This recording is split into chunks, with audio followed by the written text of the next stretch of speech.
அனைவருக்கும் வணக்கம். இது பிரபல அஸ்ட்ரோ வழங்கும் வாராந்திர ஜூம் மீட்டிங்.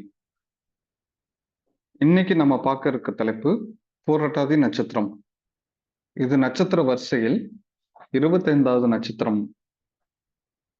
இந்த நட்சத்திரத்தை பத்தி முதல்ல நம்ம இந்த வாரம் நம்ம நிறைய பேச இருக்கிறோம். அதுக்கு முன்னாடி நம்ம இந்த தளத்துல மூன்று விதமான யூடியூப் சேனல்கள் உள்ளன. ஒன்று பிரபல அஸ்ட்ரோ, இரண்டாவதாக ஸ்ரீவாரி ஜோதிடம், மூணாவதாக ஸ்ரீரங்கா அஸ்ட்ரோ. இந்த 3 சேனலையும் சப்ஸ்கிரைப் பண்ணாதவங்க சப்ஸ்கிரைப் பண்ணிக்கோங்க.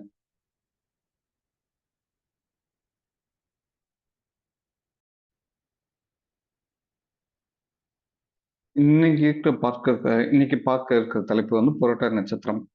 புரட்டாதி நட்சத்திரம்னால எல்லாருக்கும் அறியப்படுவது குபேரனோட நட்சத்திரம், குருவோட நட்சத்திரம்ங்கிறது எல்லாருக்கும் தெரியும். இது கும்பத்துல 3 பாதமும் மீனத்துல 1 பாதமும் இருக்கிற ஒரு நட்சத்திரம். இந்த நட்சத்திரம் பார்த்தீங்கன்னா எல்லோருக்கும் அறியப்படுவது குபேரனோட நட்சத்திரம் அப்படிங்கிறதான் இருக்கும். ஆனா புரட்டாதி நட்சத்திரம் அப்படிங்கிறது ஒரு பெண் சாபம் பெற்ற ஒரு நட்சத்திரம். இந்த நட்சத்திரம் இருக்குல்லே கொஞ்சம் ஒரு பாவப்பட்ட நட்சத்திரம், ஒரு கஷ்டத்துக்கு உள்ளான நட்சத்திரம்ங்கிறது ஒரு கருத்து, ஒரு இது ஜோதிட ஆய்வு உள்ளது. இது முக்கியமா பார்த்தீங்கன்னா இதுல பிறந்தவங்களுக்கு ஒரு போராட்டம்ங்கிறது வாழ்க்கை முழுக்க நிறைந்துதான் இருக்கும். புரட்டாதி நட்சத்திரத்துல பிறந்தவங்களுக்கெல்லாம் இந்த நட்சத்திரத்துல பார்த்தீங்கன்னா பிறந்தவங்களுக்கு முன்கோபம், எது நேர்மையா இருக்கணும், எல்லாத்தையும் ஒரு ஈகை குணம் அப்படிங்கிற எல்லாமே கலந்துதான் இருக்கும். இவங்களுக்கு கோபம் வந்துச்சுன்னா யாரோட தப்பையும் பொறுத்துக்க மாட்டாங்க. அந்த அளவுக்கு நேர்மையா இருக்கும்னு நினைப்பாங்க. ஆனா இவங்க மற்றவங்க தப்ப பொறுத்துக்காம ரொம்ப ஆத்திரத்துக்கு உச்சிக்கே போகக்கூடிய அமைப்பு புரட்டாதி நட்சத்திரத்துக்கு இருக்கவே செய்கிறது.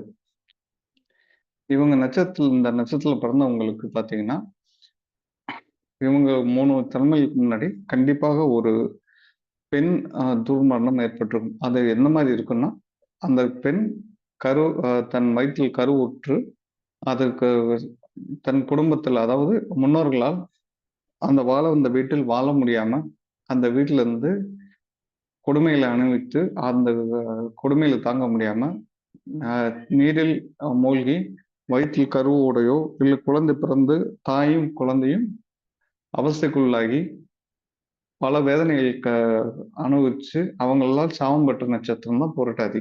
இந்த புரட்டாதி நட்சத்திரத்துல பிறக்கிறவங்க ஆல்ரெடி அதுக்கு முன்னாடி முன் ஜென்மத்துல முன் பிறப்புல அவங்க செஞ்ச ஒரு விஷயம், பெண்ணுக்கு செஞ்ச துரோகம், ஒரு வயிற்றுல குழந்தையை விட்டு நடுத்தருல, அதாவது வாழ்க்கையின் நடுப்பகுதியில விட்டுட்டு தனியா தவிக்க விட்டு போய், குழந்தையோட தவிக்க விட்டு போய் அந்த பெண்ணின் சாபத்தை தினமும் அந்த பெண்ணால் சமாளிக்க முடியாம இந்த உலகத்துல சமாளிக்க முடியாத இருக்கக்கூடிய சூழ்நிலையை உருவாக்கி அந்த டெய்லி தினமும் ஏற்பட்ட போராட்டத்தினால், தினமும் விட்ட சாபத்தினால், திட்டுனால் ஏற்பட்ட சாபத்தினால் இவங்களுக்கு பல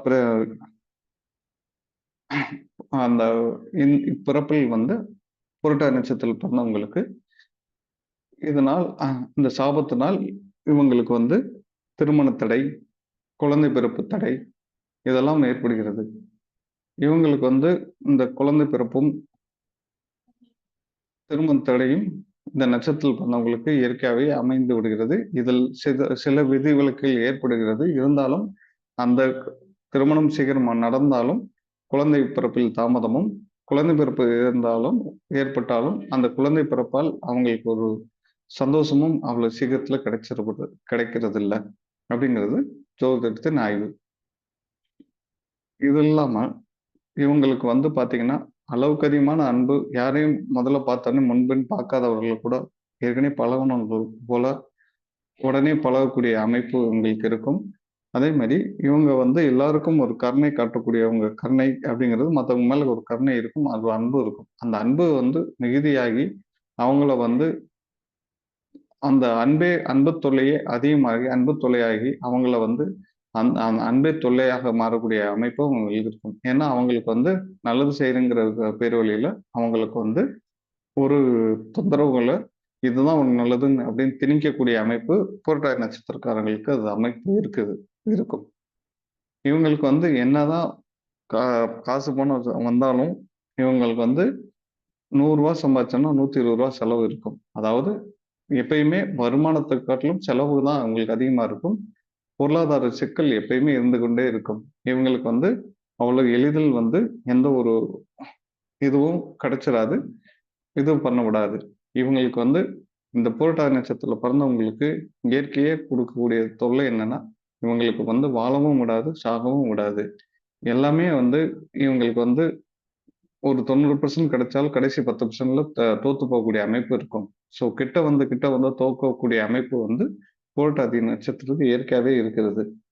இவங்களுக்கு வந்து எந்த ஒரு இதுவும் வந்து எல்லாரும் வந்து இவங்களுக்கு நல்லதே பண்ணாலும், மத்தவங்களால இவங்கள அங்கீகரிக்கப்பட மாட்டாங்க.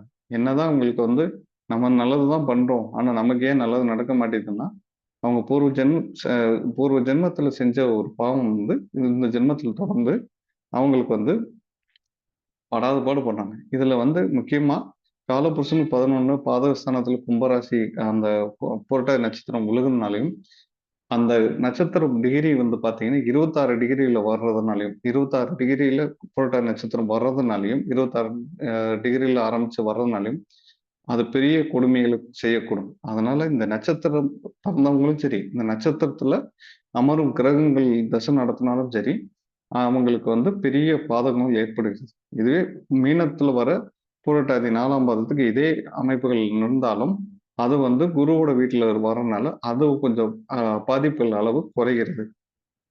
இவங்களுக்கு ஏற்படுகிற சில தொந்தரவுகளுக்கு இவங்களுக்கு விதிவிலக்கு கிடைக்கணும்னா, திருப்பூர்ல உள்ள சேவூர் பகுதியில் உள்ள முத்துக்குமாரசாமி சித்தர் போய் வழிபாடு செய்து வருவது நல்லது. அப்போ புரட்டாதி நட்சத்திரம் வரும் தினத்தில் இவங்க போயி அங்க குமாரசாமி ஆலயத்துல அந்த சித்தர் வழிபாடு போய் பண்ணி, அவங்களுக்கு அந்த பிறப்பு கர்மாவ தீர்த்து வைக்கலாம். அப்போ அங்க போயி அன்னதானத்துக்கு பணம் கட்டி, அடுத்து வரும் புரட்டாதியில் அன்னதானம் செய்ய பணம் செலுத்தி வந்து அந்த கர்மாவை நீக்கலாம். உடனே அங்கேயே வந்து ஒரு 11 பசுமாடுகள் கோசாலை இருக்கும். அந்த 11 பசுமாடுகளுக்கு தீவனங்கள் வாங்கி போட்டு, இதெல்லாம் வழிபாடு பண்ணிட்டு வரலாம். முத்துக்குமாரசாமிக்கு நெய் தீபமும் ஏத்தி நல்லபடியா வழிபட்டு கர்மாவ தீர்த்துக்கலாம். இவங்களுக்கு புரட்டாதிக்கு 22வது நட்சத்திரமா மூல நட்சத்திரம் வரனால, இவங்களுக்கு வந்து மூலம், ஃபைல்ஸ், ஆ பௌத்திரம் இந்த மாரி ஆசன வாயில்ல வரக்கூடிய தொந்தரவுகள், ஆசன வாயில்ல இருக்க நரம்பு பிரச்சனைகள்லாம் வர்றதுக்கு வாய்ப்பு உண்டு. அது எப்போ வரும்னா, அதுக்கான தசாபுத்திகள் எதுவும் தொடர்பு பெற்று வரும்போது கண்டிப்பா அவங்களுக்கு வரும். அந்த பிரச்சனைகள் வராம இருக்கறதுக்கு நெல்லை காந்திமதியம் கோயிலுக்கு பக்கத்துல தொண்டமநாயக்கர் அப்படிங்கிற ஆலயத்துக்கு போயி, அதுல போய் நம்ம வந்து அ ப நெய் தீபம் ஏற்றி 27 நெய் தீபம் புரட்டாதி நட்சத்திரம் அன்னைக்கு கும்பிட்டு வரலாம். இந்த கோயிலுக்கு நீங்க போயிட்டு வர்றதுக்கு முன்னாடி நீங்க அந்த கோயில் கடைசியா கும்பிட்டுட்டு, அதுக்கு முன்னாடி எந்த கோயில் போனாலும் போயிட்டு, தொண்டம் நாயக்கர் கோயிலுக்கு முதல்ல போய் கடைசியா போயிட்டு, அதுக்கப்புறம் வீட்டுக்கு தான் வரணும். இந்த மாரி போயிட்டு வரும்போது, அந்த நோய் தொந்தரவுலருந்து தப்பிக்கலாம். இதுதான் என்னோட புரிதல் புரட்டாதி நட்சத்திரம் தொடர்பா. இதுக்கப்புறம் நம்ம ஜோதிட ஆராய்ச்சியாளர்கள், வல்லுநர்கள் எல்லாம் இன்னும் விரிவான விளக்கங்கள் குடுக்க காத்திருக்கார்கள். வாய்ப்பு கொடுத்த அனைவருக்கும் நன்றி.